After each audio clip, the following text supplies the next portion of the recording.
antibiotics just for funsies. Uh, let's start with good old daptomycin. And then we'll do Vanc since it's more complicated. So let's just get Dapto out of the way. Daptomycin is a weird antibiotic. It works on the membrane of cells, but only gram positives. So the outer membrane of gram negatives will essentially render Dapto useless. But it is really good for gram positives. And I'll say gram positives because it works on MSSA, it works on MRSA, it works on group A strep, viridins, it'll work on drug-resistant pneumococcus, it'll work on fecalis, and it'll even work on VRE. So it is great for gram positives, no gram negatives. So no real atypicals and intracellular stuff because it just won't get in there. No anaerobes unless it's gram-positive anaerobes. So we'll treat some of these guys, and no real mycobacteria. So Dapto and linezolid, I let you get away with saying it works on gram-positives. What is important to remember about Dapto is two things, I think. Two things are probably the most important. Again, there's a lot of side effects. You got to read them all. There's neuro stuff. There's a whole bunch of other stuff. But in terms of the two big ones you need to think about, one is muscle inflammation breakdown. So we will frequently check CK levels, and especially if you're on long courses of Dapto, this risk of muscle inflammation and muscle breakdown increases. So you do have to sometimes, we will monitor the CK. I have only seen it happen a few times. Of the few times we really need Adapto, especially for long courses, this is where you start to do it. So we'll usually get a baseline, and then if somebody has an osteo or something where we can't do anything else, or an endocarditis, like with staph with a MRSA, then daptomycin is a very good choice. But you do have to monitor that. It can certainly cause neutropenia too, just like a lot of these other ones. Oh, and one thing I forgot to mention about penicillin, so good thing we did. High dose, long term, you will start to see development of neutropenia, but fortunately it's reversible, and when you stop it, you usually will recover. Sometimes even a day or two break will be enough to recover and then not see it again, or you switch to just a different one and then you're back in business. All right, so back to Dapto, muscle breakdown. And the other thing that's curious about it, because it's this interestingly charged, polarized molecule that works on disrupting the membrane, it turns out that surfactant or a detergent, surfactant, will block it. And so what's the one infection you can't really treat with Dapto? That is a pulmonary infection. So as much as you would love to treat a MRSA pneumonia and you don't have many options, Dapto is unfortunately not going to be one of them because it gets inactivated in the lung. But very good for other infections like bad skin or soft tissue infections with MRSA, endocarditis, bloodstream infections, all sorts of things, hardware infections even, osteos, we can use it. But just be careful. No lung infection, no lung infections. Super important to remember that one. All right, vancomycin. Oh my goodness. All right, so vancomycin. Vancomycin is its own. Let's just go over here for Vanc. All right, what does Vanc work on? So Vanc is this really big, it's a glycopeptide. It's this really gigantic molecule, and it binds to the cell wall directly. So it binds to these, and you probably remember diala. So the peptidoglycan chain is this chain of N-acetylglucosamine and uramic acid, and that's sort of the backbone. And then it's got all these peptide chains hanging off of it, and part of that peptide chain is diala. And vancomycin will bind directly to it. So you can imagine you've got your bacteria here, and it's got its peptidoglycan cell wall all over the place, right? All over the place, surrounding it like a shield. And then you have Vanc binding directly to it. And these sort of, like I said, these big, I mean, they're not this big, relatively speaking, but we're just gonna run with it. So you bind up essentially all of those diala-dialas, and what happens is it blocks the ability of those cross-linking enzymes to cross-link this dimer to each other and form those peptidoglycan chain cross-links that are going to be important when the cell divides and to strengthen the cell wall. Um, and so great, you block that. The problem is, as you can imagine, is it's this really big molecule. So what do you think is going to be more effective? Blocking an enzyme that's important that does all the cross-linking, or just trying to block up all the sites? And if you just think about it kinetically, it's fairly obvious what the answer is. It's blocking the enzyme. I mean, if you block the enzyme, that's it. The bacteria can't do anything. This, you have to get enough of this giant molecule all over the cell wall in order to provide therapeutic benefits. So the biggest problem with Bank is that you need a lot of it. It'll work on gram positives, right? Because it can have direct access, but there's no way this is getting through that outer membrane pore of gram negatives. So you are dead in the water with gram negatives uh, to begin with. So that's it. It works on gram positives. Um, there is a way to become resistant to vancomycin, though. So as you can imagine, it doesn't. So it's in terms of broadness of activity, it's pretty broad. It'll work on just about any gram positive that uses DLL, and that's the trick. But it's not that effective at killing because again, you have to bind up enough of those sites. It certainly won't work on any intracellular bacteria. It won't do most of that. And so its killing kinetics are not great. So if you had a choice, like for instance with pneumococcus, right, when we talked about drug-resistant pneumococcus and putting people on Vinc and ceftriaxone, the ceftriaxone is doing the heavy lifting. It's the drug of choice. I mean, do not forget, don't just assume, okay, well, we got Vinc, so we're fine. It's the ceftriaxone that not only will kill Neisseria meningitidis, where Vanc won't, but it'll also, even if you know it's pneumococcus, ceftriaxone is just a much better antibiotic in terms of killing, in terms of kinetics, and all that stuff.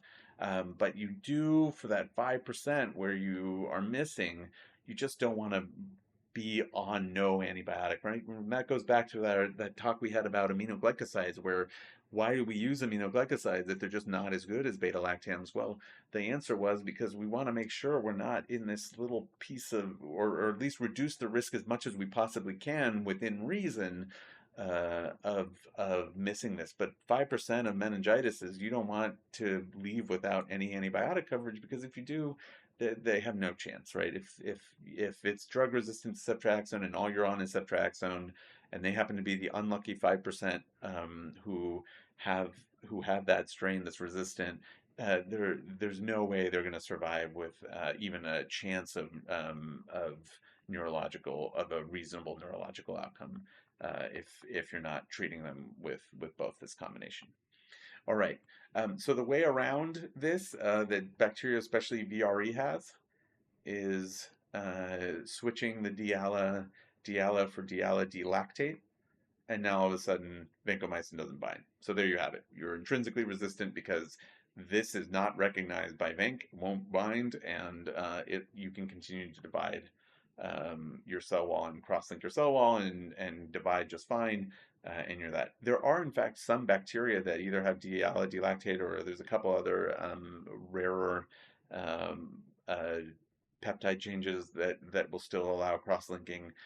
So there are certain bacteria that use this as their cell wall intrinsically, and those are sort of end up being on, more for ID trivia than they do for general practice.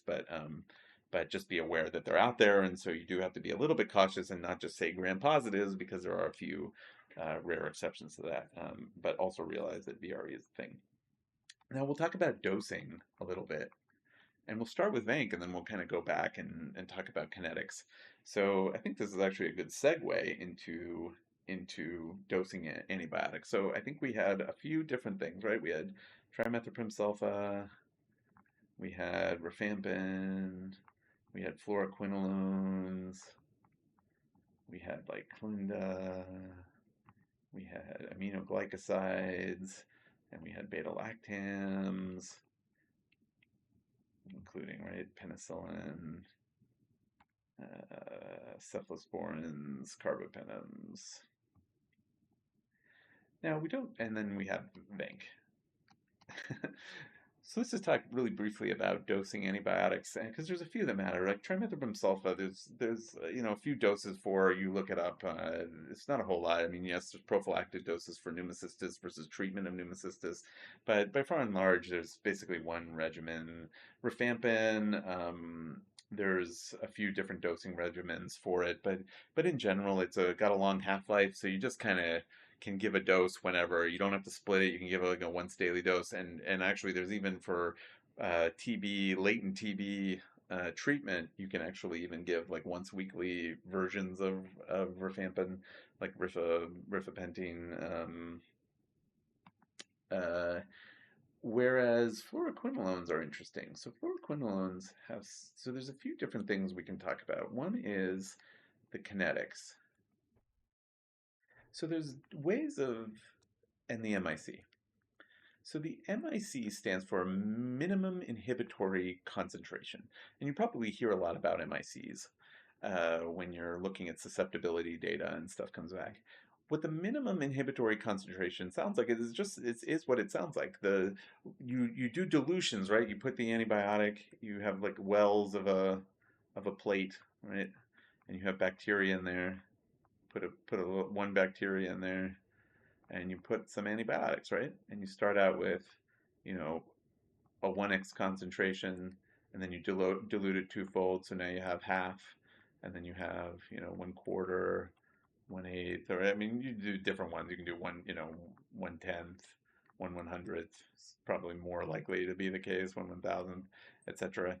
1/16. So you do some sort of dilution where you take one, put it in there, then mix it up, then move it to the next one, mix it up, move it to the next one, mix it up, and you get some order of dilution.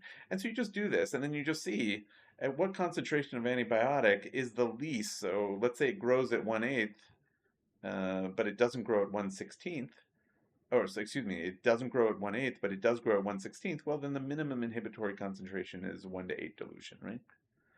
Or similarly, if you have, it grows, you have a 1 to 100 dilution, and you have a 1 to 1,000 dilution, and it grows here, so here you have growth, and here you have no growth, then the minimum inhibitory concentration was 1 in 100. And of course, the more dilutions you do, the more granular you can get. And of course, there's now fancy machines and all stuff that will give you a much more accurate MIC than in days of yore. But that's the general idea, right? Is whatever concentration is the least concentration before it anything further allows it to grow. And there's also MBC, which is the minimum bactericidal, meaning not only do you inhibit its growth, but if you actually took those bacteria out and tried to grow them again, with an MIC, you would grow them again. Once they're bactericidal, you would not be able to grow them again. You actually killed them all, and so that's it. So the MIC is in general what we're worried about, because hey, if we can achieve that in a tissue, right, we've inhibited the growth. And at least that allows the immune system to go. And yes, I mean, a lot of times we're aiming for a bactericidal, right? We could kill it all and just be done with it. But in general, the MIC is what most people are going to be basing this off of, and trying to be above the MIC in most tissues, right, where the infection is. So there's a few ways of dealing with this from a pharmacokinetic standpoint, and there's antibiotics that work based on how much time is over the MIC. There's others that involve how in the concentration above the MIC in terms of inhibition. And then there's also just the AUC to MIC, meaning the area under the curve, just sort of overall how much dosage over the MIC, plus also how much duration of time is there over the MIC. Let's see, fluoroquinolones and aminoglycosides work based on concentration over the MIC. And that's probably because they have an post-antibiotic effect, meaning they do something to an enzyme that permanently inhibits it. And therefore, the higher the concentration you give it, the more you're going to obtain that inhibition of that enzyme and leave the bacteria sort of dead. Even if you drop below the MIC, ooh, what happened here? Okay, that was interesting. So even if you drop below the MIC, it's okay because you've got that high concentration above the MIC. And these work really well. Like for instance, for aminoglycosides, we generally want to give one big dose because it's that trough concentration. It's that kind of ongoing effect where you end up with toxicity like nephrotoxicity, ototoxicity. So the idea is, hey, give a big dose, really inhibit the antibiotic, I mean, inhibit the bacteria, and you get good efficacy. And that's how the fluoroquinolones and aminoglycosides work. And that's why you'll see dosing regimens for aminoglycosides as being like 24-hour big dosed one-time doses, because that's how they work on the bacteria. That's the best way they inhibit them. Similarly, fluoroquinolones, right? Like levofloxacin is a once a day medication. You don't, and we give a big dose, like 750 milligrams to an adult, or even 15 mg per kg for a child, up to 750, and that's a one big dose, really inhibiting that. The beta lactams, on the other hand, work based on time over the MIC. And if you think about it, it actually kind of makes sense, right? The way they kill is you expose the bacteria to these,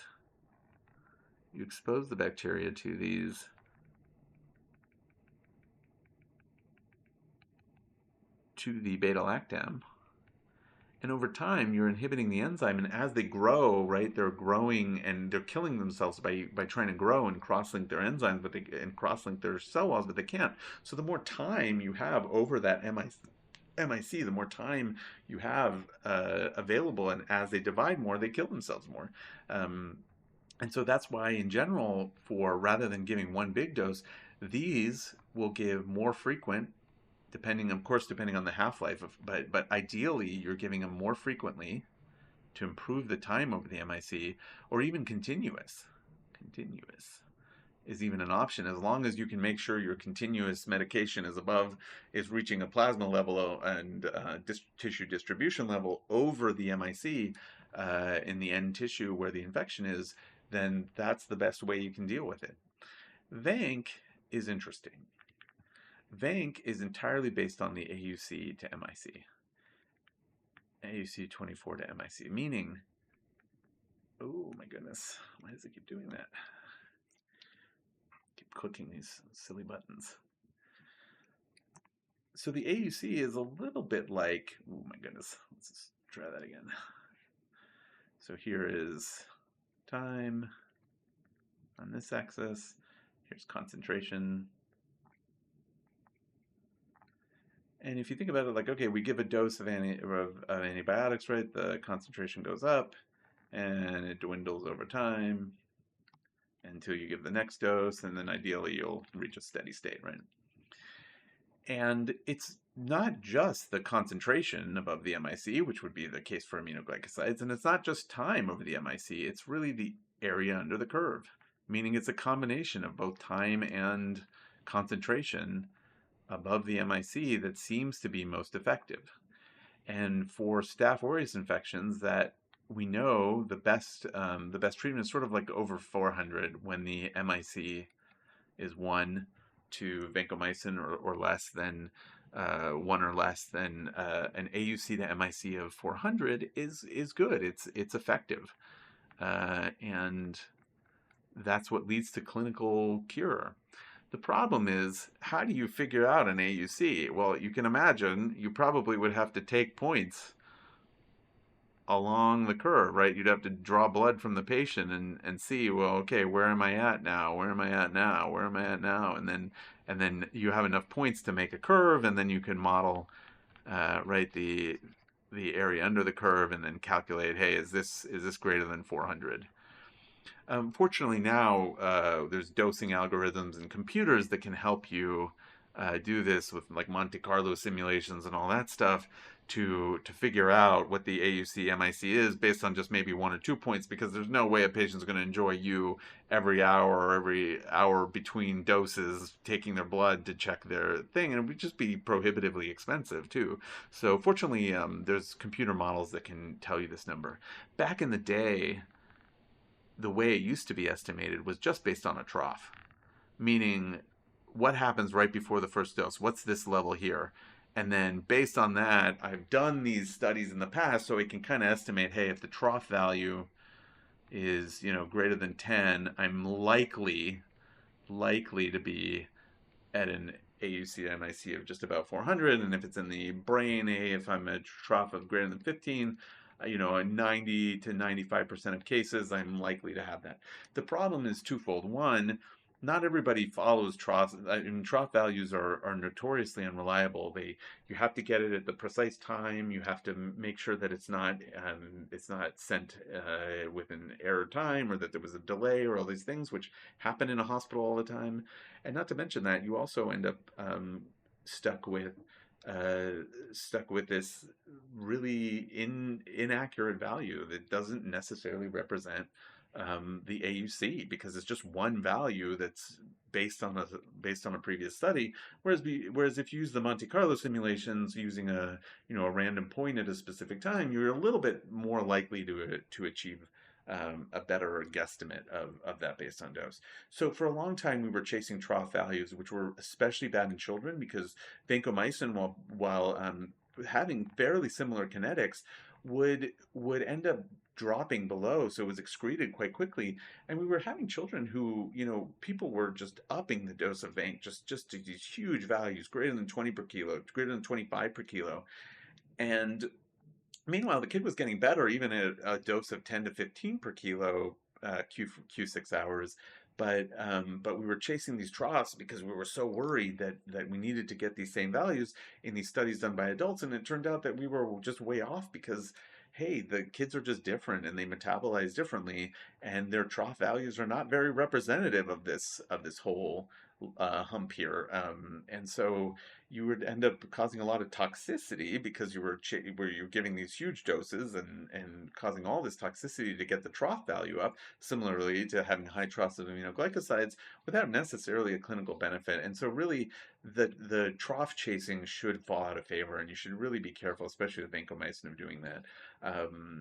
Because a much better estimate is trying to get software or that kind, or models that will calculate that, and you ask your pharmacy colleagues to help you see what's good about that. All right, well, I think this is a good ending to that. I will hopefully put together more stuff like antivirals and antifungals, but for now, I think that's the antibiotic talk. If there's any other questions or stuff, leave a comment and I'll try and answer that. Or if there's some other topic you're interested in, happy to try and add something. All right. Good luck, everyone.